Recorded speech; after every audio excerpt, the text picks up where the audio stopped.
Mesdames et messieurs, marhaba bikoum sur Canal 22. Aujourd'hui, nous allons parler encore une fois de la crise ukrainienne, de cette guerre, de cette invasion encore de l'Europe, de cet événement géopolitique majeur qui est en train de bouleverser les rapports de force au sein de la communauté européenne. Personne ne s'attendait, ni en Algérie, ni au Maghreb, ni même en Europe, qu'une puissance comme la Russie pourrait lancer une aussi vaste opération militaire pour occuper un autre pays, ou du moins pour déplacer les frontières, ou du moins même pour changer un régime qui serait encore en place. J'ai le plaisir d'accueillir aujourd'hui sur le plateau M. Gamel Abina. Gamel. Il a bien précisé tout à l'heure avant de commencer l'émission, Gamel Abina, il est algérien, il n'est pas égyptien, contrairement à ce que les apparences peuvent le prétendre. Marhaba bik, c'est Gamel, journaliste, spécialiste du Moyen-Orient. Merci d'avoir accepté notre invitation sur Canal 22. Merci pour l'invitation. Et nous avons aussi avec nous au téléphone depuis Genève, Mohamed Khadir, spécialiste lui aussi en géopolitique et chercheur et président de l'ONG Free Voice. Si je ne me trompe pas, c'est vraiment cela, Mohamed Khadir. Marhaba bik. Merci, Abdou. Marhaba bikoum. Marhaba bikoum. Je vais commencer par toi, Mohamed, pour tout pouvoir. Ensuite, on va te laisser te libérer. Parce que visiblement, tu as encore un agenda un peu chargé. Mohamed, la première question qui me vient à l'esprit. Pour le moment, il n'y a que des Algériens sur ce plateau-là. Nous connaissons donc la diplomatie algérienne, les dogmes ou les principes de la diplomatie algérienne. L'Algérie a toujours soutenu les pays opprimés, les peuples colonisés, les pays qui souffraient ou qui se battaient ou qui militaient pour leur indépendance. Mais là, visiblement, nous sommes dans un cas devant lequel l'Algérie n'a absolument rien dit. On a quand même un pays qui a envoyé une armée vers un autre pays, il a franchi des frontières, l'Ukraine est reconnue par l'Organisation des Nations Unies, l'ONU, l'Algérie est attachée à la légalité internationale, elle passe son temps à le dire dans le dossier du Sahara occidental où elle traite le Maroc de puissance occupante, ce qui n'est pas faux d'ailleurs. Mais pourquoi le silence ? Maintenant, on le sent, un silence gêné, intrigant, mystérieux. Tout le monde se pose des questions. Pourquoi l'Algérie n'a rien dit sur la crise ukrainienne, Mohamed? Abdou, l'Algérie, comme tu l'as dit, elle a toujours soutenu les peuples opprimés, elle continue à le faire. Mais pour cette question de l'Ukraine, premièrement, il y a le président qui vient de revenir d'un voyage. Donc, cette question, est-ce qu'elle a été étudiée ou non? Je ne suis pas dans les secrets de Dieu. Donc, je te réponds tout de suite, je ne sais pas. Mais n'oublie pas que en face de l'Ukraine, il y a un allié. On ne peut pas être, c'est-à-dire directement contre un allié. Peut-être dans les coulisses, on essaye de passer des messages, mais publiquement, même si tu as remarqué, même Israël, qu'elle a fait du temps, elle été en retard pour s'allier aux États-Unis, même pas à l'Ukraine, parce que elle avait ses intérêts aussi avec l'URSS. Bon, pour revenir sur le soutien, enfin pour la question algérienne, il n'y a pas que l'Algérie qui n'a pas donné, non, il y a l'Union africaine elle-même, elle n'a pas donné une position claire. Et l'Algérie fait partie de cette Union africaine. Il y a l'organisation des pays arabes, le Jamia al-Arabiya, qui n'a pas donné encore une lecture ou je sais pas, passer un message. Donc, l'Algérie fait partie de ces deux grandes organisations. Donc, elle ne peut pas se détacher, peut-être qu'il attend pour avoir une décision ou je sais pas, une position commune. Voilà, c'est une lecture parmi d'autres. Hein.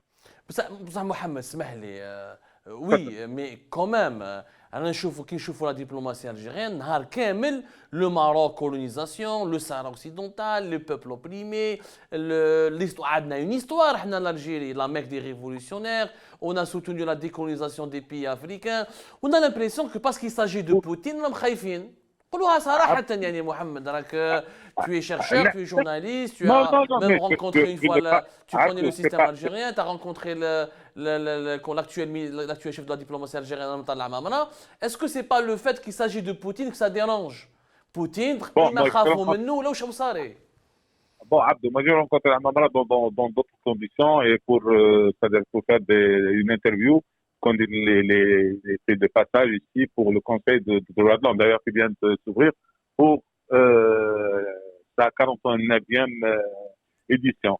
Donc, c'est pas la même chose. Moi, je n'ai pas parlé d'un membre des affaires européennes à l'époque. Mais revenons, Abdou, on est dans une configuration un peu spéciale parce que Poutine aujourd'hui, ou la Russie aujourd'hui, elle a été poussée dans cette guerre. Elle n'est pas venue dans cette guerre par le plaisir. N'oublie pas que Zelensky demandait à être membre de l'OTAN. Une fois membre de l'OTAN, veut dire que l'armement de l'OTAN les missiles sont à 4,5 minutes, comme il a dit Poutine, de la Russie, de Moscou. Donc, deuxièmement, jusqu'à maintenant, il n'y a pas occupation. C'est vrai qu'il y a une attaque de l'armée russe, ça, Poutine l'a déclaré, on n'a pas besoin d'en discuter.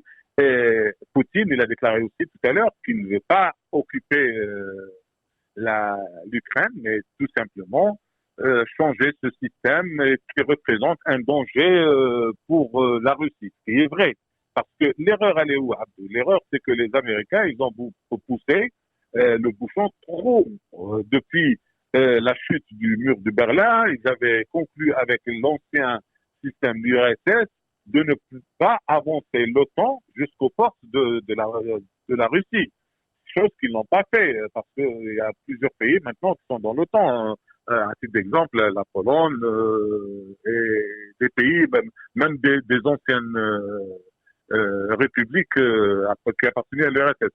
Donc, Abdou, on ne peut pas parler d'occupation aujourd'hui et de position algérienne, sachant que la situation elle-même, elle est dépendable que ce soit du côté russe ou du côté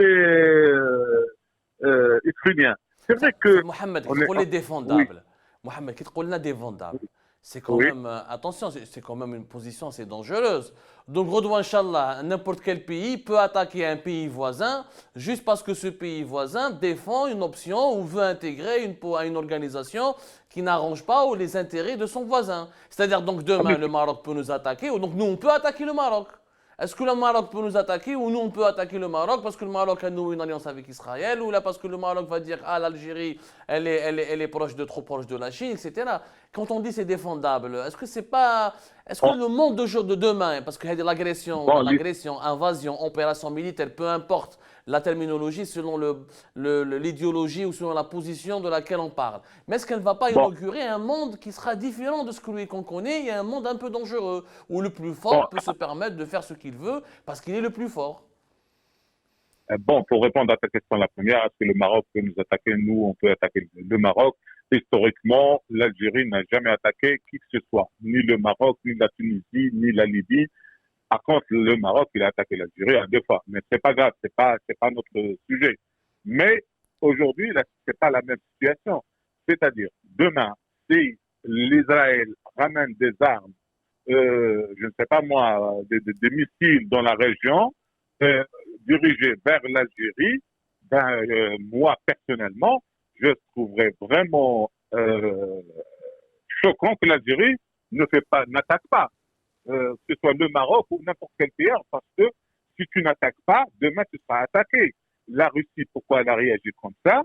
Parce que Zelensky et l'Ukraine, enfin c'est surtout Zelensky le président, parce que les Ukrainiens sont divisés. D'ailleurs, ils sont divisés au sens propre et au sens figuré. Ils sont divisés même géographiquement aujourd'hui, parce qu'il y a plusieurs ethnies, il y a plusieurs races dans ce pays, qui a fait qu'il n'ait pas une unité nationale ou autre. L'essentiel.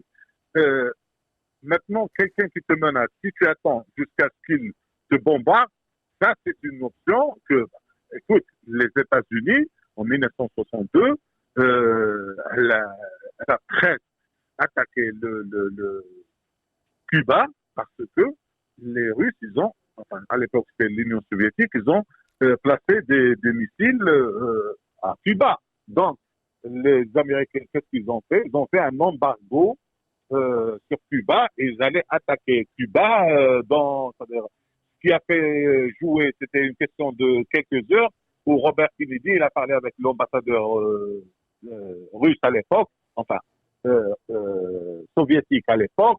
Et ils ont trouvé un arrangement concernant les missiles en Turquie et tout ça. Mais c'est pas la première fois que c'est fait. L'OTAN, il a bombardé la Bosnie, tout ça, parce que pour éviter une guerre plus grande. Mais allez, Aujourd'hui, très bien, très bien. Je comprends. Je comprends ton analyse. Elle est déjà intéressante en soi, c'est vrai. Roya Gamel. Alors, comment nous, en tant que Maghrébins, en tant qu'Algériens, en tant que citoyens ressortissants du monde arabe, j'ai l'impression qu'on a du mal à se positionner par rapport à ce conflit ou cette guerre. Et on sent que la rue arabe est divisée. Non seulement les élites arabes sont divisées, les dirigeants arabes sont dans une posture assez complexe. Comme vient de dire Mohamed Khadir, la Ligue arabe ne s'est pas prononcée clairement. Un pays comme l'Algérie n'a pas encore réagi. Je n'ai pas vu le Maroc réagir de manière claire et véhémente. La Tunisie, la même chose. L'Égypte, la même chose. Comment doit-on se positionner? Est-ce que réellement Poutine est un agresseur, est un Hitler bis, ou est-ce que c'est quelqu'un qui vraiment est en train de défendre son pays contre l'expansion de l'OTAN? Alors d'abord, si les Arabes ne se positionnent pas, c'est simplement parce que le monde unipolaire, c'est fini. Les États-Unis avaient tout de même, il faut rappeler à l'instant, parce qu'on vient de parler de rapports de force et surtout d'invasion, écrasé l'Irak, écrasé la Libye, écrasé la Syrie. Bref, les États-Unis pouvaient s'autoriser à attaquer qui ils voulaient, quand ils voulaient, indépendamment de l'ONU. On se souvient de 2003, l'ONU a refusé le mandat aux États-Unis, ils y sont allés. Donc les États-Unis surpuissants, la fameuse hyperpuissance qu'Hubert Védrine avait dénoncée à l'époque des États-Unis, c'est fini. Quand Poutine réagit, il met 8 ans à réagir, il ne met pas 3 jours. Ce n'est pas quelqu'un qui réagit sur un coup de colère, c'est quelqu'un qui joue aux échecs. Donc il réagit sur quoi? Sur une extension de l'OTAN qui n'aurait dû, je fais un peu l'histoire rapidement, qui aurait dû s'arrêter en 92 après la chute de l'Union soviétique. Non seulement l'OTAN ne s'est pas arrêté, l'OTAN, pour le rappeler, c'est l'organisation de l'Atlantique Nord qui était destinée à faire une sorte de groupement militaire interarmé entre le bloc américain et occidental et le bloc des pays de l'Est qui était le pacte de Varsovie. Le pacte de Varsovie a disparu en 92, mais l'OTAN est resté. Déjà la première trahison. C'est-à-dire que Gorbatchev à l'époque avait obtenu oralement un accord des États-Unis qu'il n'y aurait plus d'OTAN, ça a continué. Ensuite, il y a eu les années d'errance d'Helsinki qui ont conduit à ce que l'URSS s'affaiblisse. Et puis la reprise en main de Poutine, qui n'est pas un enfant de cœur, on l'a bien compris, mais surtout Poutine a compris le danger. Quand il fait les accords en Biélorussie de Minsk, il dit pour les minorités russophones qui sont en Ukraine et qui sont de son point de vue en danger, et on va expliquer pourquoi, il dit simplement vous devez nous garantir la sécurité pour ces minorités. Dans le Donbass en substance, il y a eu une guerre qui a provoqué quand même près de 10 000 morts, hein, c'est pas rien. Et donc, quand il dit ça, ils font des accords qui sont un traité de paix, littéralement, et qui auraient dû être acceptés par les États-Unis. Et qu'est-ce que font les Américains et la partie occidentale? Ils poussent leur avantage en ne s'occupant plus de ces accords de paix qui étaient des accords qui étaient viables, mais surtout, ils proposent à l'Ukraine d'intégrer l'OTAN. Je rappelle que l'Ukraine, c'est la porte de la Russie. Donc, ils n'ont pas arrêté d'avancer.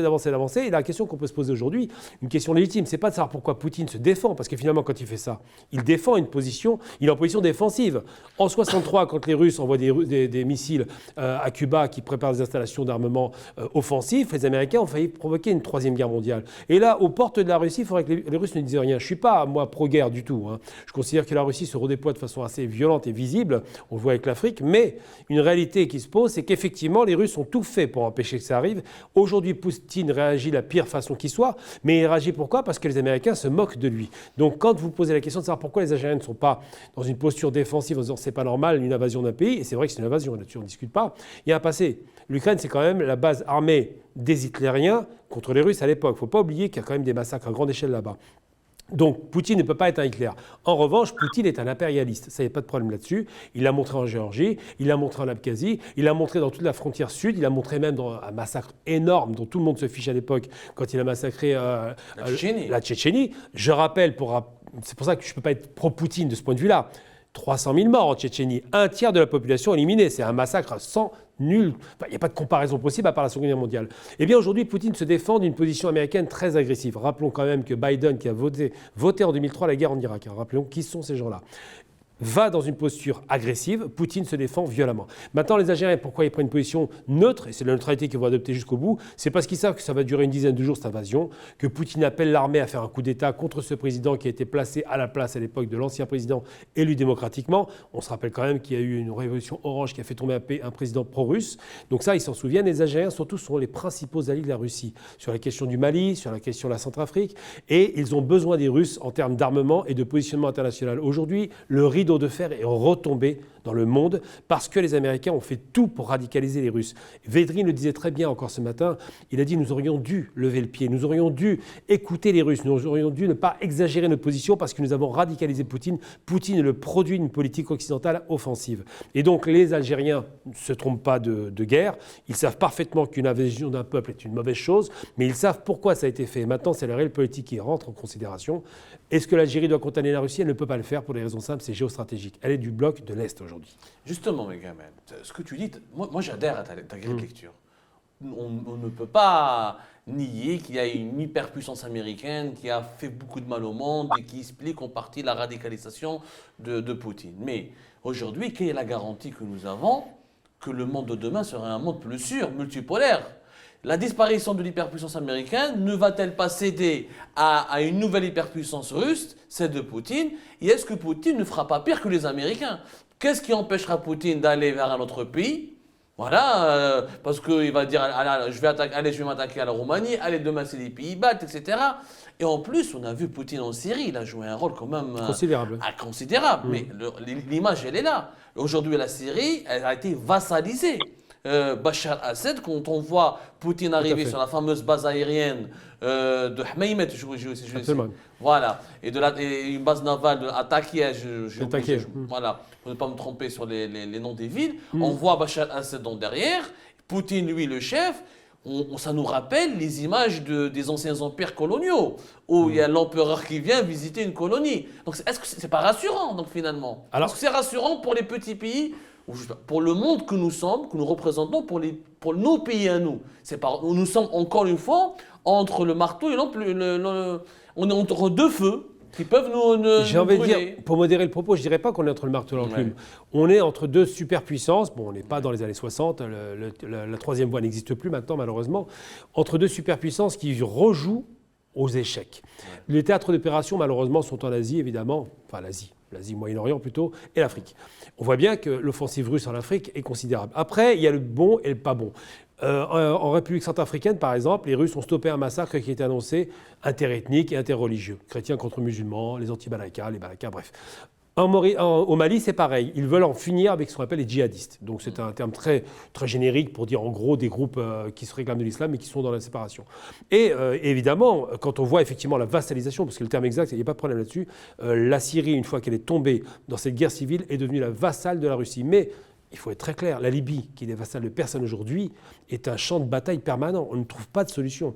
La Syrie, la façon dont on sont intervenus... Haftar aurait pu, il s'apprêterait à devenir le vassal de la Russie, le gouvernement, les dirigeants de Tripoli, je reste très mesuré les vassaux de la Turquie, non? Haftar, qui est un ancien agent de la CIA, excusez-moi, Haftar ne pouvait pas être vassal de la Russie, même s'il a reçu le soutien de la Russie, parce que c'est un agent de la CIA. Il ne faut jamais oublier qu'il est resté 30 ans aux États-Unis, à 30 km de l'anglais, et surtout, il est soutenu par l'Égypte. L'Égypte, je suis désolé, c'est les vassaux des États-Unis. Donc en termes de relations, c'est vrai que les Russes ont poussé l'armatage avec l'Égypte, mais c'est l'Égypte qui tire les ficelles. Et la Libye, de toute façon, n'est pas sortie de l'ornière. Aujourd'hui, effectivement, il y a la Turquie d'un côté, il y a effectivement les États-Unis, l'Égypte et la Russie qui y met son grain de sel pour des raisons économiques. Mais une chose est certaine aujourd'hui, on a redéployé un rideau de fer, c'est ce que je disais tout à l'heure, où on se rend compte que l'axe de l'Est s'est renforcé comme jamais. C'est-à-dire qu'à l'époque encore du rideau de fer, il n'y avait que la Russie et les satellites de la région. D'accord ? Aujourd'hui, il y a la Russie et la Chine en renfort, qui ne condamnent pas les Russes. N'oublions jamais que les Chinois disent ce n'est pas bien ce que vous avez fait, mais les Américains sont responsables. Non, quand vous mettez la balle au centre... La Chine, le régime chinois a même dit que je comprends. Je comprends l'opération. Les Chinois comprennent. Ils ne disent pas qu'ils sont d'accord, mais ils comprennent. Ils comprennent l'opération. C'est une sorte de complaisance. J'aurais dire simplement, on va prendre un cas qui va nous faire mal en tant qu'arabo-musulmans, la Tchétchénie. En Tchétchénie, il assassine quand même beaucoup de gens. Il ne va pas à moitié jusqu'à Shamil Bassayev. En Tchétchénie, pourquoi il fait ça? Est-ce qu'il le fait parce qu'il aime être un sanguinaire, même s'il n'est pas un enfant de cœur? Il le fait parce que si la Tchétchénie devient un État indépendant, l'Ingouchie et toutes les républiques soviétiques musulmanes de la Fédération russe, cette fois-ci, non pas l'Empire soviétique, mais russe, se seraient effondrés littéralement et fragmentés. Il a utilisé des méthodes violentes pour garantir sa sécurité. Eh bien aujourd'hui, la Russie a décidé de garantir la sécurité à l'extérieur des frontières jusqu'en Syrie. Et ce qui se passe, c'est que les Russes se redéploient tellement qu'aujourd'hui, ils interviennent en Afrique pour garantir aussi leurs approvisionnements énergétiques et des approvisionnements dans toutes sortes de matières premières.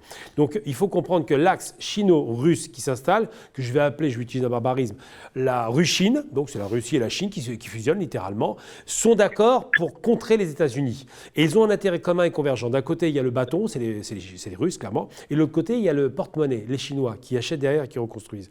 La Syrie sera reconstruite par les Chinois, pas par les Russes. Le Mali, pareil, les Chinois vont se positionner. On a échappé à une guerre, par exemple, en Éthiopie. Donc c'est vrai que ce grand échiquier international donne le sentiment que les Russes, aujourd'hui, sont les méchants. Et ils sont les méchants. Quand on attaque un pays, on n'est pas sympa. Mais les Américains, pendant 30 ans, ont fait la fête et quand même massacré des millions de personnes. Je vais donner un chiffre, juste pour finir. C'est important de se rappeler un chiffre. Estimation basse, 3 millions de morts au Moyen-Orient à cause des États-Unis et à cause de eux seuls. Estimation haute, 5 millions de morts irakiens, syriens, je ne parle même pas des Palestiniens, 5 millions de personnes en 30 ans. Est-ce qu'il est normal d'accepter une telle barbarie? Je suis désolé, mais actuellement en Ukraine, quoique condamnable l'occupation puisse être, il n'y a pas autant de morts. Il fait attention à ne pas tirer dans les villes. Pour le moment, il ne tirera pas sur les villes parce que les Ukrainiens sont à la fois russes et ukrainiens. Parce qu'il y a beaucoup de russophones. Parce que même s'ils ont écarté du pouvoir à l'époque Viktor Yanukovych, c'est des gens qui étaient favorables aux Russes. Donc cette bataille comme ça, cette espèce de pomme de discorde, d'ailleurs, rappelons-nous une chose, les Européens les ont abandonnés. Les Américains les ont abandonnés. Ils envoient des forces tout autour, mais pas en Ukraine, parce qu'ils n'appartiennent pas à l'OTAN. Donc effectivement, Poutine a mis un coup de poing en Ukraine. Ça va s'arrêter très rapidement, une dizaine de jours maximum. Et aujourd'hui, l'opposition des autres pays qui sont gênés par rapport à ça sera neutre. Évidemment, il sera neutre, il ne peut pas faire autrement. Très bien. Justement, Mohamed, avant de le libérer, j'aimerais bien te poser une dernière question. Mohamed, est-ce que tu m'as fini? Oui, bien sûr. Mohamed Khadir, on parle de la Chine. La même chose, l'Algérie n'a jamais parlé des massacres des Ouïghours. Pourtant, cette minorité musulmane, l'Algérie qui passe son temps à chanter la Palestine, la solidarité avec le peuple palestinien, on n'accepte pas le massacre des Palestiniens, mais elle est sur les Ouïghours, elle n'a jamais rien dit. Est-ce qu'aujourd'hui, les crises internationales, géopolitiques, ne vont pas révéler la grande hypocrisie de ce qu'on a... Non, je ne suis pas le détracteur de la diplomatie algérienne, comprenons-le, mais j'essaie de me mettre dans la place d'un détracteur de l'Algérie. Il pourrait nous reprocher à notre pays ou à notre État: vous êtes des hypocrites, vous soutenez les Palestiniens, vous en faites un fonds de commerce, mais quand les autres causes qui sont aussi justes, vous n'en parlez pas. Quand il s'agit de la Chine ou de la Russie, l'Algérie ne dit rien. Est-ce que c'est de l'hypocrisie ou c'est du pragmatisme? Bon, j'aimerais tout simplement, parce que j'aime bien ce qu'il a dit votre ami Gamal, tout simplement insister sur un point parce que ça m'intéresse personnellement, c'est que la Corée c'était en 62 et pas en 63. Excuse-moi Gamal, mais c'est la date du 14 octobre 62 m'intéresse personnellement. Voilà, pour rebondir, Abdou, pour répondre à votre question, pour l'Algérie maintenant. L'Algérie, elle n'est pas aussi forte si pour parler prendre des positions. Tu m'entends, Abdou? Oui, c'est pas fait, Mohamed. Voilà. Pour prendre des décisions dans des sujets très grands. Déjà, on paye. Tu viens de dire que on fait de l'affaire de la Palestine fonds de commerce. Ce qui est faux. Parce qu'un fonds de commerce, il ramène de l'argent, il ramène quelque chose. Qu'est-ce que nous ramène cette affaire? Rien du tout. Depuis le début, c'est-à-dire l'existence de l'Algérie, parce que l'affaire a commencé en 48, et l'Algérie est devenue un État indépendant en 62. Depuis 62, on soutient la Palestine, mais on perd, enfin, entre guillemets, on perd, mais on ne considère ça pas comme une perte, mais comme une position, parce que nous-mêmes, pour notre indépendance, on a été aidés par beaucoup de pays. Je rappelle l'Inde, par exemple, avec Nehru, ou Joseph Botito en Yougoslavie. On a été aidés, nous aussi. Donc, on a pris cette position d'aider tout ce qui est opprimé. Maintenant, revenons aux Ouïghours. Aux Ouïghours, c'est vrai que l'Algérie, elle n'a pas été à l'avant-garde de cette question pour la défendre, mais il y avait des communiqués, il y avait de ministère des Affaires étrangères, je me rappelle, moi-même, en parlant avec la Mamra une fois, et il m'a montré un communiqué qu'il a fait pour... Qu'est-ce qu'on peut faire de plus, Abdou? Je pense pas qu'on peut faire plus devant un État comme comme la Chine. En plus, on était en affaire avec lui, donc c'est difficile de se fâcher avec la Chine. Pour cette affaire d'Ukraine, Abdou, on revient ce qui est d'actualité. L'Algérie, à chaque fois, si elle défend des opprimés, on dit ah là là, pourquoi tu défends ça? Mais les Européens eux-mêmes, ils font la même chose. Ils n'ont jamais parlé. Par exemple, du jour, c'est à la fin qu'ils ont commencé à parler encore, parce que c'était la Chine. Et les Palestiniens, quand il y a des morts ou ils appellent ça des bavures. Ils n'appellent même pas ça des exécutions ou des assassinats ou je ne sais pas. C'est la même chose, Abdou. C'est ce qu'on fait nous, c'est ce qui se fait sur le plan international. Aujourd'hui, tu demandes à l'Algérie de se mettre contre l'URSS toute seule, sans l'organisation de l'Union africaine, sans l'organisation du monde arabe, sans les non-alignés qui sont 77 pays aussi. Donc, c'est vrai, toute guerre est mauvaise, mais, comme tu dis, elle est, entre guillemets, la position, elle est de Poutine, on ne va pas dire défendable, elle est discutable, parce que le monsieur, il est menacé dans ses frontières. Abdou, demain, n'importe quel... Les États-Unis n'ont jamais été menacés dans ses frontières, et c'est elle qui a inventé les guerres préventives. Aujourd'hui, la Russie, elle applique ce que les États-Unis ils ont inventé. Donc, elle ne peut pas donner de leçons, ni l'Europe. L'Europe, elle a fait la même chose. Donc, quand la France elle a bombardé la Libye, c'était... Est-ce que tu penses qu'il y avait vraiment des assassinats à Benghazi? Il n'existait même pas. Quand ils ont bombardé l'Irak, ils ont dit après, oui, il n'y avait pas d'armes ni de destruction massive, ni intensive, rien du tout. Donc, Abdou, pour prendre une décision diplomatique ou politique dans un conflit aussi important que celui-là, il faut voir aussi les intérêts. Et ça, on peut être la Mecque des révolutionnaires, c'est vrai, on a été, mais il faut voir aussi, on a un peuple qui doit manger, boire, dormir, et se défendre surtout, se défendre. Justement, et tu sais merci. Ouais. Merci beaucoup, Mohamed. Merci d'avoir accepté notre invitation. Merci pour ton intervention. Mes amitiés à ton invité. Merci. Et je regrette pour la correction de la date de Cuba. Hein, merci. Merci beaucoup. Merci beaucoup, Raya Mohamed Khadir, depuis Genève, qui était avec nous. Gamal. Bon, Mohamed Khadir a dit il faut penser aussi à notre peuple. On peut pas, on a des intentions nobles, mais on ne peut pas se positionner sur toutes les causes nobles. On a un peuple à nourrir, on a un pays à sécuriser, etc. etc. Mais est-ce que réellement, un pays comme l'Algérie, ou même les autres pays du monde arabe, hein, que ce soit de l'Afrique du Nord ou du Moyen-Orient, est-ce qu'ils ont à gagner? Qu'est-ce qu'ils ont à gagner? Est-ce qu'ils peuvent faire confiance à la Russie? Est-ce qu'on peut remplacer le méchant américain par l'ours russe? Est-ce que l'ours russe sera... Est-ce qu'on a la garantie que l'ours russe sera plus gentil, plus protecteur, plus compréhensif et moins agressif et il ne va pas finir lui aussi par nous envahir, quoi? Non, les Russes n'ont pas vocation à envahir les pays arabes, ça ne les intéresse pas du tout. Les Russes ont vocation à garantir la sécurité dans les pays slaves. Donc la sphère d'influence russe, elle est clairement orientée, c'est l'Europe centrale, une partie de l'Europe de l'Est évidemment, et le sud de la région du Caucase. Le rapport des Russes avec les pays arabes est un rapport ambivalent, parce qu'on a vu qu'en 86, par exemple, Kadhafi avait été bombardé par les États-Unis, les Russes n'ont rien dit. Récemment encore, en 2011, ils ne sont pas intervenus. Les Russes sont effectivement une grande puissance qui a toujours été une énorme puissance, d'ailleurs c'est pas d'hier, du temps des tsars déjà c'était une grande puissance, qui a toujours manifesté son désir d'exister dans sa sphère d'influence. Un peu comme l'empire chinois, le fameux empire du milieu, ils ne sortaient pas de leurs frontières, c'est pas une tradition très offensive. Ils gardent et conservent leur précaré et ils veulent le conserver. En revanche, les Russes sont des gens qui ont des intérêts évidemment et qui se positionnent comme concurrents directs avec l'hyperpuissance américaine. Donc maintenant il y a une bipolarité qui s'installe dans le monde. On déporte la puissance plutôt du côté de l'Est, on se rend bien compte avec l'Asie qu'elle fabrique tout et qu'elle sait tout faire. Et donc les Russes se positionnent, ils ont fait une alliance stratégique avec la Chine qui n'existait pas à l'époque. À l'époque de Mao, il n'y avait plus d'alliance avec les Russes. Ils se positionnent comme étant des acteurs incontournables sur le plan international en termes militaires. Avec leurs missiles hypersoniques, par exemple, ils peuvent frapper les États-Unis comme ils veulent maintenant. À l'époque, ce n'était pas le cas. Et surtout, ils ne peuvent pas envahir d'autres pays parce qu'ils n'en ont même pas les moyens. Ils ont les moyens aéroportés d'emmener des hommes sur des théâtres d'opérations relativement proches, mais lointains, c'est très difficile. C'est une logistique considérable.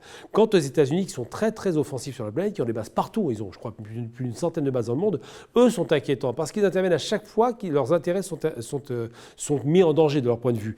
Donc, si on doit s'inquiéter en termes réels, c'est plutôt des États-Unis que des Russes. Et pour faire un cours simple et rapide, 72 guerres américaines du siècle dernier jusqu'à maintenant, 31 russes, y compris les guerres contre les nazis, je rappelle. Donc, on est sur deux rapports de force différents. Les Américains sont très dangereux, très offensifs. Les Russes sont dangereux tant qu'on n'est pas contre eux, en gros. Donc, il vaut mieux utiliser cette puissance d'un côté pour contrebalancer l'autre puissance offensive que sont les États-Unis, plutôt que de se l'aliéner. Après, sur les questions de principe, je vous rejoins totalement. C'est vrai que quand on a une posture de principe, quand il y a une minorité qui est massacrée, on doit au moins un minimum se prononcer, même sans être dans la rupture. Ça n'est pas fait, on comprend parfaitement. Moi, j'aurais aimé aussi entendre les Algériens, pas seulement sur les Ouïghours, parce que les Ouïghours, ce n'est pas encore tout à fait acté, mais surtout tous les Rohingyas. C'est un massacre sans nom, les images, c'est très documenté. Oui, en des Birmanie. milliers de morts en Birmanie. Et cette prix Nobel de la paix qui a usurpé son titre a laissé mourir des gens en raison de leur appartenance religieuse. Là, je n'ai pas entendu beaucoup de pays arabes se positionner, et je le regrette d'autant plus que la Birmanie n'est pas c'est pas un allié des Arabes, il n'est pas influent, il n'a aucun poids nous concernant ni économique, ni politique, ni militaire. Donc c'est ça qui me déçoit le plus à la limite. Parce que qu'il n'attaque pas la Chine, c'est logique. C'est un géant, on fait attention. Mais la Birmanie, pourquoi on ne l'a pas attaqué? Et ça, c'est quelque chose qui m'interroge un peu plus que les Ouïghours. Il y a un pays dont on n'a pas parlé pour le moment, qui est la Turquie. Quel rôle la Turquie dans les prochaines semaines, les prochains mois? Alors Erdogan au début qui était concurrent de Poutine en Syrie, ensuite ils sont devenus quasiment des adversaires en Libye, ensuite on a vu ce qui s'est passé avec l'Azerbaïdjan, des fois des amis, des fois des ennemis. Là la Turquie elle a fourni des armes avec ses fameux drones à l'Ukraine, ensuite Erdogan ne se positionne pas de manière très frontale. La Turquie, quel avenir elle aura? Un bras de fer, ça sera quoi? Alors la Turquie, il faut savoir quand même que les Turcs ont déjà été de nombreuses fois en guerre contre l'Empire russe. Ouais. Je parlais de ça. Historiquement, pardon. Historiquement, voilà. Donc c'est déjà deux grands concurrents. C'est pas rien la Turquie, c'est l'ancien empire ottoman, c'est un empire immense qui s'est réduit comme peau de chagrin jusqu'à sa chute dans les années 20. Donc la Turquie est aujourd'hui, avec le retour d'Erdogan et de ce que je vais appeler un islamo-nationalisme, c'est le terme qui mélange un peu l'islamisme et le nationalisme, la Turquie n'a d'intérêt que pour la Turquie. Et c'est logique. Depuis qu'Erdogan a failli être assassiné le 15 juillet 2016, il a eu le sentiment d'avoir été instrumentalisé comme Saddam Hussein en Irak. Donc aujourd'hui, Erdogan réfléchit. Les Américains ont voulu me faire assassiner par un type qui est hébergé chez eux, d'accord, c'est ce qu'il dit officiellement. En substance. Comme le coup d'État de 2016. C'est ça, c'est les kémalistes. Avorté, coup d'État. Avorté, mais c'est les kémalistes. C'est vraiment les kémalistes qui étaient derrière la manœuvre. Il accuse une autre personne, mais c'est bien les kémalistes. Mais ce qui se passe, c'est qu'il se rend bien compte que les ennemis d'Erdogan étaient à l'intérieur de la Turquie. Il a nettoyé le territoire. Maintenant, Erdogan, par exemple, les drones sont vendus par son neveu. Ces drones de deuxième génération qui ont sauvé, dans un cas par exemple, l'Éthiopie, donc là ils sont alliés avec les Russes, c'est vrai, et dans l'autre cas qui se sont opposés aux Russes sur la question par exemple de l'Ukraine. Parce que les Turcs ont un intérêt primordial, le seul intérêt c'est la Turquie. Les gens n'ont pas compris qu'Erdogan, en étant membre de l'OTAN pour neutraliser une action de l'OTAN contre lui, c'est possible aussi, c'était l'ancien pratiquement le bras armé de l'OTAN dans la région. Aujourd'hui, Erdogan utilise cet avantage qu'il a stratégique et en même temps garantit sa sécurité et sa sécurité économique. La livre turque a été durement frappée, je crois qu'il faut 14 livres pour 1 euro, c'est descendu quasiment à 20 livres pour 1 euro. Aujourd'hui, Erdogan défend sa sécurité économique, sa sécurité impériale, il fait du panturquisme, il joue beaucoup la question des Turcs de langue, enfin des Turcs en dehors de la Turquie de langue turque, et de l'autre côté, il veut garantir une économie dynamique qui est la 20e économie mondiale. Donc moi je pense qu'Erdogan est un vrai nationaliste qui va là où ses intérêts le guident. Les Russes le savent très bien, c'est pourquoi ils lui ont vendu le système S-400. Donc déjà on se dit c'est étrange, il ne prend pas des armements américains mais russes, et en même temps ils se sont opposés sur la question du Haut-Karabakh. Et pourtant les Russes ont laissé faire. Ils auraient pu balayer littéralement les Azéris, ils ne l'ont pas fait. Donc il y a un accord tacite entre la Turquie et la Russie pour s'auto-neutraliser. Et je pense qu'effectivement la Turquie, son intérêt primordial, c'est la Turquie. Et donc, des pays arabes, des pays comme le nôtre, l'Algérie, comment ils vont exister dans le monde de demain? quand on voit que le monde arabe est totalement divisé, l'Algérie en guerre permanente contre le Maroc, l'Égypte qui a toujours un problème avec l'Éthiopie, le Soudan, la situation dans les pays du Golfe, ou même la tension reste encore permanente entre les Qatars et les Émirats. Le monde arabe en général, le Maghreb en particulier, comment il va exister demain? Alors le monde arabe est une farce. Ça a été un rêve nassérien, ça a été un rêve panarabiste qui a existé à une époque. Je porte le nom de Nasser, c'est pas par hasard. C'est devenu une farce parce qu'il y a d'un côté les États qu'on appelle monarchiques, et par définition, un monarque ne lâche pas son pouvoir et ne va pas le déléguer. Il le garde éternellement, de père en fils. Et de l'autre côté, les États républicains, de type socialiste, en gros. Et ce qui se passe, c'est qu'ils n'ont jamais réussi à se mettre d'accord, ne serait-ce que le Machrek et le Maghreb, pour commencer. Et même au sein du Machrek, donc de ce qu'on appelle le Golfe, le Conseil de coopération du Golfe, qui regroupe 5 pays, ils ont failli faire la guerre au Qatar. Pourquoi? Pour des raisons bassement idéologiques. Le Qatar, c'est frères musulmans. L'Arabie, c'est plutôt le wahhabisme. Donc, ils ne sont pas d'accord. Ils ont voulu se faire la guerre pour une question aussi de précaré, de domination régionale. Donc, effectivement, on se rend compte que le monde arabe fait des alliances et des mésalliances en fonction des dirigeants, en fonction des intérêts stratégiques et en fonction de leurs intérêts personnels. Je ne crois pas qu'il y ait une voie du monde arabe qui existera jamais un jour, malheureusement. Je crois plus en une voie du Maghreb. Parce qu'on a montré quand même des choses positives. Ça paraît étrange de le dire aujourd'hui. Oui, mais ça me surprend. Oui, absolument. Quand on voit ce qui se passe entre le Maroc et l'Algérie. Je mets le Maroc de côté, encore une fois, c'est une monarchie. Donc la monarchie, encore une fois, pour discuter avec un monarque, c'est compliqué parce qu'il se croit de droit divin. Donc c'est difficile. Puis surtout, le Maroc, c'est clairement l'axe occidental, l'ultralibéralisme. Donc Vous pensez qu'il faut faire le Maghreb sans le Maroc? Je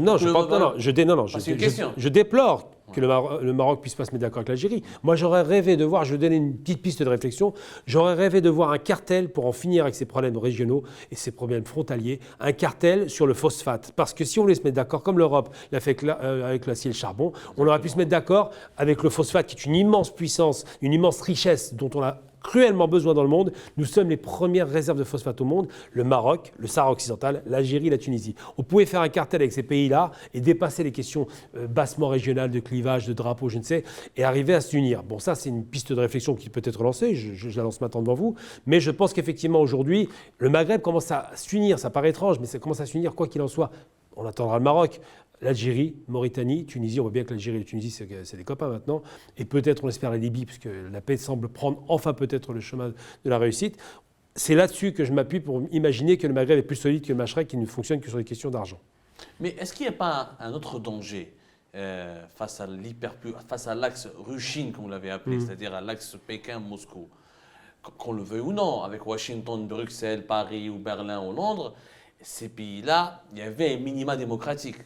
Quand des pays arabes violaient les droits de l'homme ou quand il y avait des dérives autocratiques, les opposants de ces pays-là, la preuve, nous sommes dans un pays occidental. Oui, bien sûr. On se voit mal à Moscou en train de monter une télévision qui s'opposerait au régime algérien ou à n'importe quel régime dans notre pays arabe.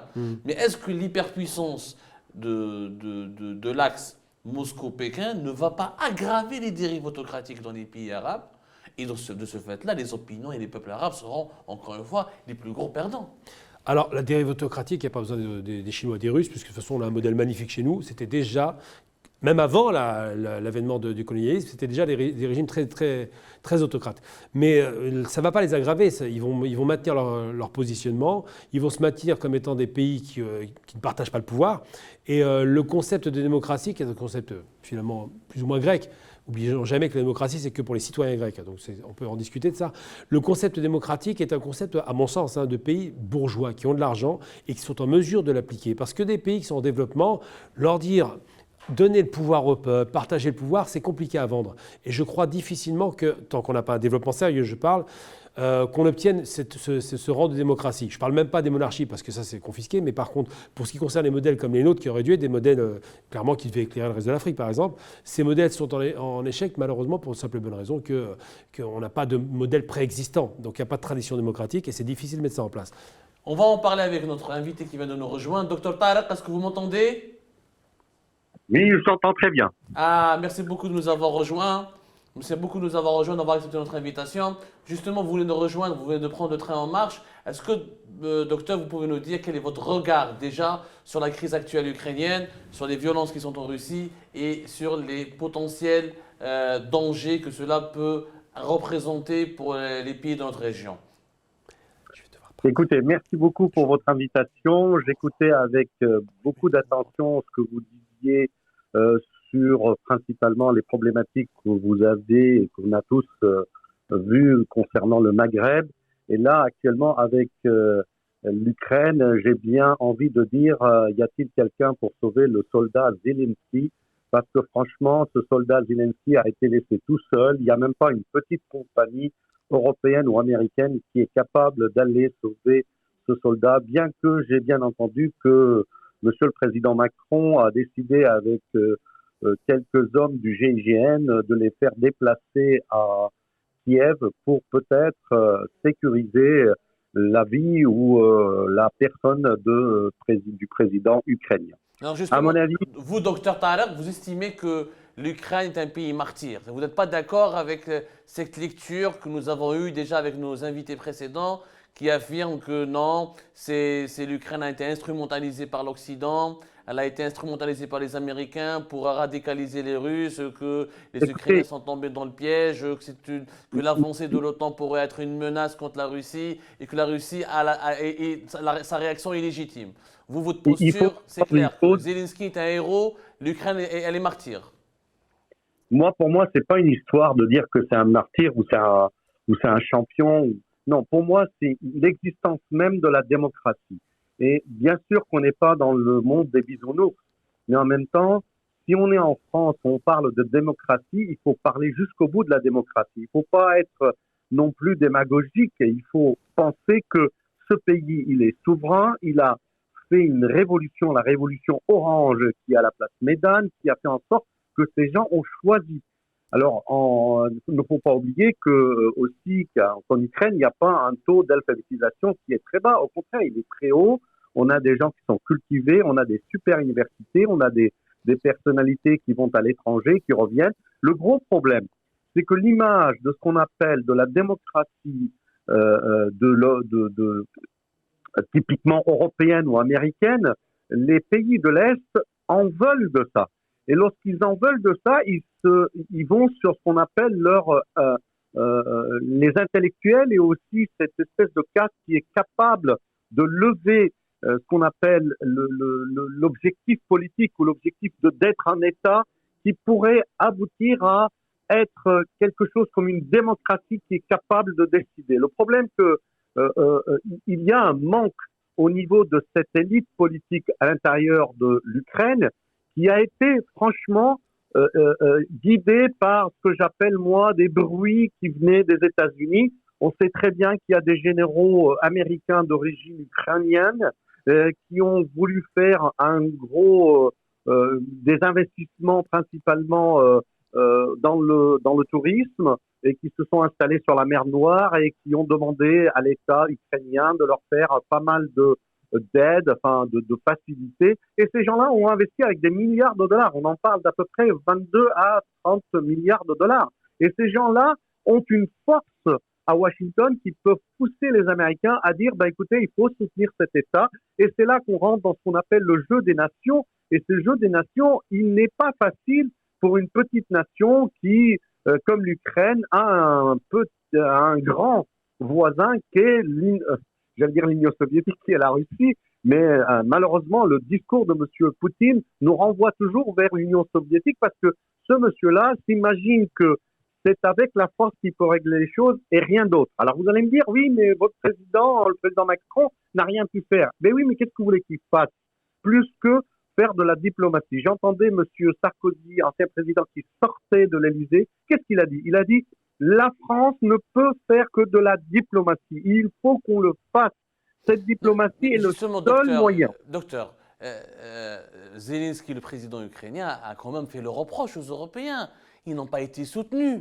Là, en face, on a Poutine a mobilisé une armée, a franchi des frontières, a détruit des sites. Les Européens n'ont absolument rien fait. On a l'impression que les Européens...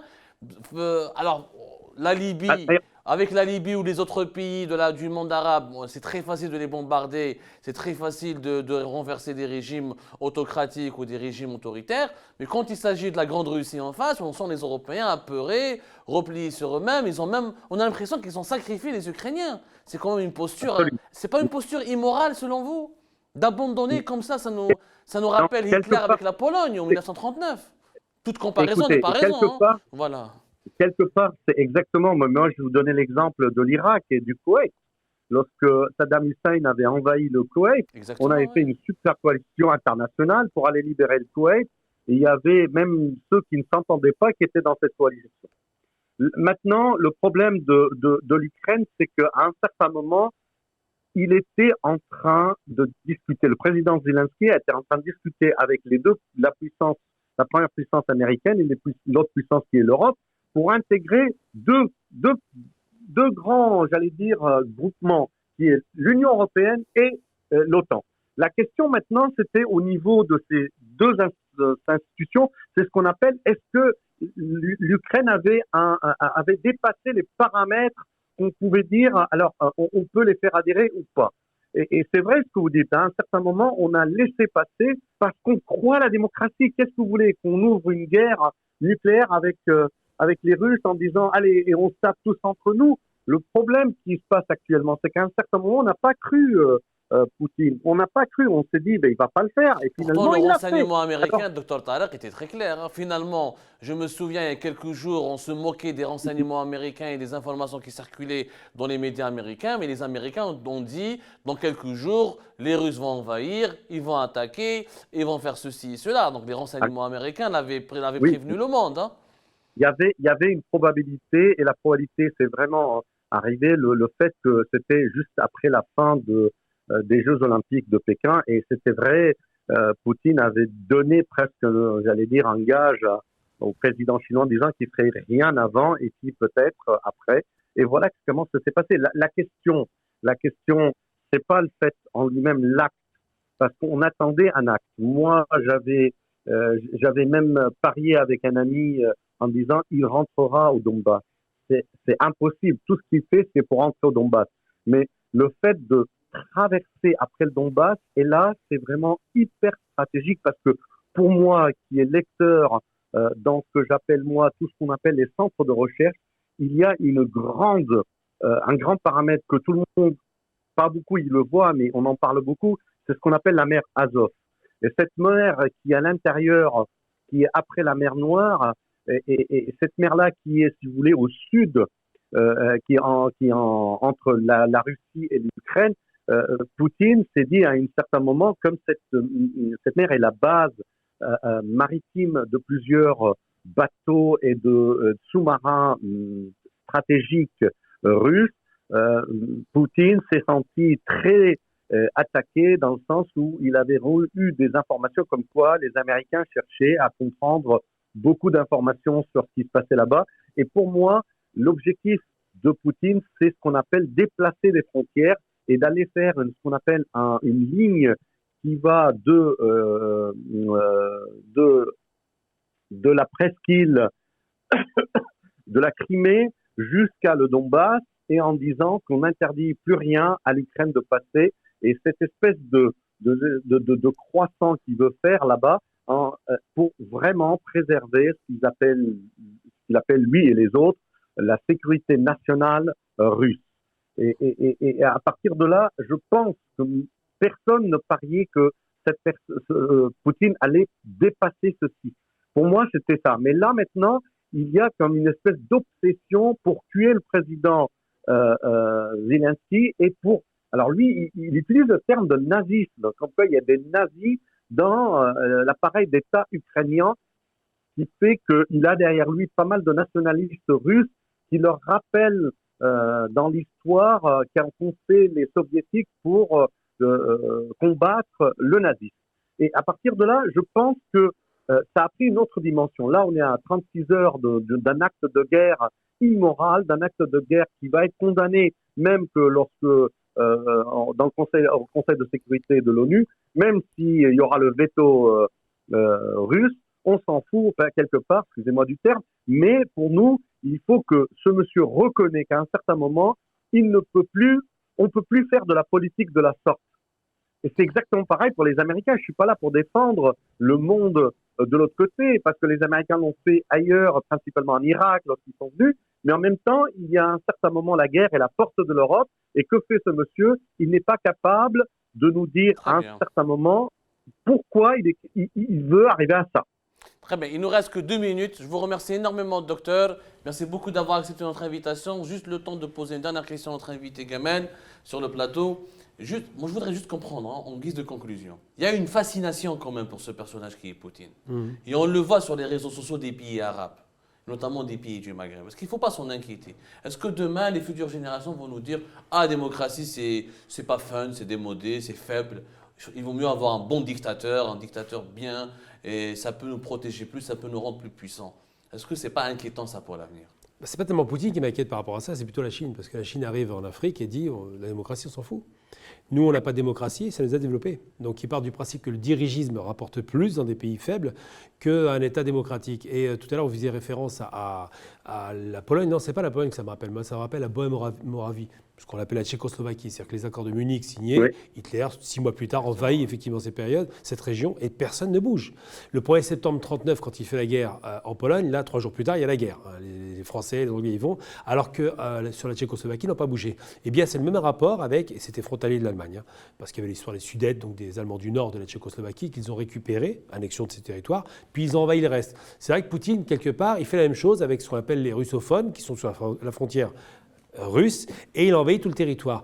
Il a fait un appel aujourd'hui, il a demandé à ce qu'il y ait un coup d'État militaire. Donc vraiment, dans sa posture, il préfère que des militaires soient en tête de ce pays plutôt que des civils. On voit la même chose en Afrique, je veux dire le Mali, coup d'État militaire, les Russes sont là. La Guinée, pareil. On a aussi ça, le coup d'État accepté. Burkina Faso. Burkina, absolument. Donc tous ces pays comme ça se rendent compte que le modèle russe, c'est un modèle militarisé qui rappelle le modèle chinois aussi. D'un côté les Russes, c'est les armements, de l'autre côté les Chinois, c'est l'investissement. Donc comme les Européens ont démontré avec 60 ans d'indépendance qu'ils n'ont rien fait pour l'Afrique, n'oublions jamais que toutes ces anciennes puissances coloniales n'ont pas développé quoi que ce soit en Afrique. Ils ont laissé dans une misère noire alors que c'est le continent le plus riche. Est-ce que les Russes et les Chinois vont le faire? C'est ça, Gamen. On ne sait pas s'ils le feront, mais on sait déjà, c'est que dans la tête des dirigeants africains, ceux qui ont échoué, c'est les autres. Donc ils disent à choisir, on va essayer avec les Russes et les Chinois. Voilà. Un dernier mot, docteur Thaler, vous voulez réagir? Est-ce que voilà, on est tous d'accord que les Occidentaux ont été mauvais, ne sont pas exemplaires, mais faut-il pour autant tomber dans les bras de Moscou et de Pékin? Non, non, absolument pas. De toute façon, la Chine, lorsqu'elle va en Afrique, elle ramène le matériel, elle ramène les employés, elle ne fait pas ce qu'on appelle du développement local. Tout ce qu'elle fait, c'est qu'elle ramasse l'argent l'argent qu'elle a récupéré par rapport au projet qu'elle le fait. Et finalement, c'est tout ce qu'elle fait, hein, pas plus. Hein. Il n'y a absolument pas ce qu'on appelle du développement local. C'est-à-dire, il n'y a pas d'entreprises locales qui vont travailler. Il n'y a aucun transfert de technologie réelle par rapport à ce qu'elle fait. Au contraire, elle copie, elle continue à copier. Et les accords, par exemple, pour l'espace entre la Chine et la Russie vont faire perdre à la Russie beaucoup de technologies de l'espace. Et là, maintenant, on va arriver à ce qu'on appelle avoir la station de l'espace chinoise, qui est une copie exacte de la station Mir. Donc finalement, le fait de dire qu'on va aller vers la Chine ou vers la Russie, c'est complètement aberrant. Mais complètement aberrant. Et d'un autre côté, les Européens et les Américains ne cherchent que leurs intérêts personnels et, j'allais dire, commerciaux. Voilà, merci beaucoup Dr Tarek, merci beaucoup Gamen. Merci beaucoup. Le mot de la fin c'était des intérêts, une guerre d'intérêts, des guerres d'intérêts, le monde des intérêts. Quelle sera notre place dans le monde de demain? Sur Canal 22 va essayer d'explorer cette thématique ensemble. En attendant, l'actualité continue. Restez branchés comme ça. À la prochaine. À bientôt.